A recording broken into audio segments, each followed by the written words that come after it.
வணக்கம். நகர்வலம் செய்திகளுக்காக ஹேமபிரியா வெங்கடாத்ரி. பத்திரிகையாளர் மீது கொடூர தாக்குதல், சாலை மறியல் போராட்டத்தில் ஈடுபட்ட திருவள்ளூர் பத்திரிகையாளர்கள். திருப்பூர் மாவட்டம் பல்லடம் அடுத்த காமநாயக்கன் பாளையம் பகுதியைச் சேர்ந்தவர் நேசப்பிரபு. இவர் தனியார் தொலைக்காட்சியில் செய்தியாளராக பணியாற்றி வருகிறார். ஜனவரி 24 நள்ளிரவில் மர்ம கும்பல் ஒன்று இவரை அறிவாளால் சரமாரியாக தாக்கியுள்ளது. இதில் படுகாயமடைந்த நேசப்பிரபுவை அருகிலிருந்த பொதுமக்கள் மீட்டு மருத்துவமனையில் அனுமதித்ததைத் தொடர்ந்து அவருக்கு தீவிர சிகிச்சை அளிக்கப்பட்டு வருகிறது. இந்நிலையில் செய்தியாளர் தாக்கப்பட்டுள்ள சம்பவத்திற்கு திருவள்ளூர் மாவட்ட பத்திரிகையாளர்கள் கடும் கண்டனத்தை தெரிவித்துள்ளனர். இந்நிலையில் மாவட்ட பத்திரிகையாளர்கள் அனைவரும் ஒன்று சேர்ந்து ஜனவரி 25 மாவட்ட ஆட்சியர் அலுவலக வளாகத்தில் ஆர்ப்பாட்டத்தில் ஈடுபட்டனர். ஆர்ப்பாட்டத்தில் ஈடுபட்ட அனைவரும் சட்டையில் கருப்பு பேட்ஜ் அணிந்தவாறு கையில் பதாதைகளை ஏந்தி கோஷங்களை எழுப்பினர். காவல்துறையினர் எதிர்க்கும் விதமாக மாவட்ட ஆட்சியர் வளாகம் நுழைவாயிலில் பேனர் வைக்கப்பட்டுள்ளது. தொடர்ந்து ஆர்ப்பாட்டத்தில் ஈடுபட்ட பத்திரிகையாளர்கள் சென்னை திருப்பதி தேசிய நெடுஞ்சாலையில் அமர்ந்து கோஷங்களை எழுப்பியவாறு சுமார் அரை மணி நேரத்திற்கும் மேலாக சாலை மறியலில் ஈடுபட்டனர். இதைத் தொடர்ந்து சம்பவ இடத்திற்கு வந்த நகர காவல்துறையினர் மறியலில் ஈடுபட்ட பத்திரிகையாளர்களிடம் பேச்சுவார்த்தையில் ஈடுபட்டதைத் தொடர்ந்து ஆர்ப்பாட்டம் கைவிடப்பட்டது.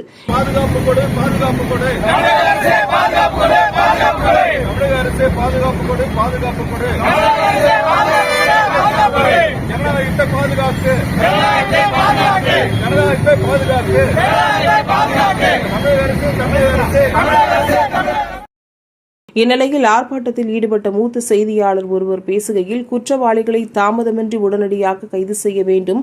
இந்த செயலுக்கு காரணமான உண்மை குற்றவாளிகளை கண்டறிந்து தயவு தாட்சணமின்றி நடவடிக்கை எடுக்க வேண்டும் என்று கூறினார். மருத்துவமனையில் தீவிர சிகிச்சை பிரிவில் அனுமதிக்கப்பட்டுள்ள செய்தியாளர் நேசப்பிரபுவிற்கு உயர் சிகிச்சை அளிக்க தமிழக அரசு நடவடிக்கை எடுக்க வேண்டும். காவல்துறை மெத்தன போக்கை கைவிட்டு பத்திரிகையாளர்களுக்கு உரிய பாதுகாப்பு வழங்கிட வேண்டும். மேலும் பத்திரிகை சுதந்திரத்தை பாதுகாக்க வேண்டும் என கூறியுள்ளார். திருவள்ளூர் மாவட்ட செய்தியாளர் மதனகோபால்.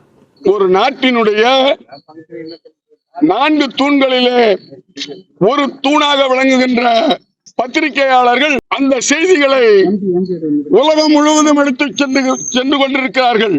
ஒரு தவறு நடக்கின்ற இடத்திலே ஒரு செய்தியாளர் செய்தியை வெளியே எடுத்துக்கொண்டு வந்த ஒரு காரணத்திற்காக திருப்பூர் மாவட்டம் பல்லடம் இடத்திலே செய்தியை போட்டார்கள் என்கின்ற சொல்லுகின்ற இடத்திலே காவல்துறையினர் எந்தவித நடவடிக்கையும் எடுக்காமல் அந்த செய்தியாளரை வீட்டுக்குள், நேசப்பிரபு என்கின்ற செய்தியாளரை வீட்டுக்குள் சென்று வெட்டுகின்ற அளவுக்கு இந்த காவல்துறை கையாளாத காவல்துறையாக இருக்கிறது.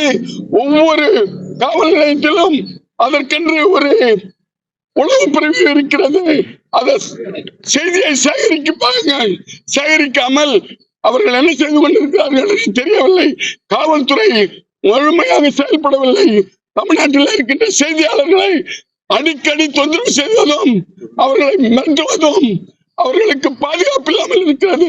இந்த அரசாங்கம் உடனடியாக பத்திரிகையாளர்களுக்கு பாதுகாப்பு கொடுக்க வேண்டும், தாக்கப்படுவதை நிறுத்திக் கொள்ள வேண்டும் என்பதை, சமூக விரோதிகளை உடனுக்குடன் கைது செய்து நடவடிக்கை எடுக்க வேண்டும் என்று இந்த அரசாங்கத்தை நாங்கள் கேட்டுக்கொள்கின்றோம்.